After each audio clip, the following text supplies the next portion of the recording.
Ky është një nga proceset e përditshme të punës që kryen sektori i mirëmbajtjes pranë shoqërisë rajonale ujësiellës kanalizime Durrës. Punojnësit e këtij sektori kanë kryer vendosjen e elektropompës zhytëse me fuqi 7.5 kW në njërin nga puset që gjendet në afërsi të fshatit Shkallënur të Durrësit. Bashkim Kadrimi, përgjegjës i sektorit të mirëmbajtjes pranë SHRUKD, thotë se pas djegjes së elektropompës së vjetër, po vendoset pompa e re e cila garanton furnizimin e të gjithë zonës me ujë të fshatit Shkallënur, Kodrës dhe gjithë Luginës. Zvendësimi i pompës 3 me vjalë, më e fuqishme 2 kW e gjys, 7 kW e gjys është fuqia e pompës.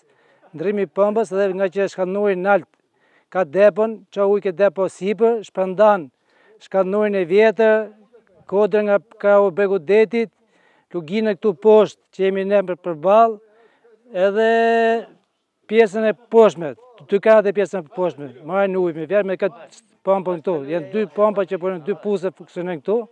Kemi depon këtu përpara që furnizon depon këtu, nga depo shko ke depon lart ke Kodra Kojve.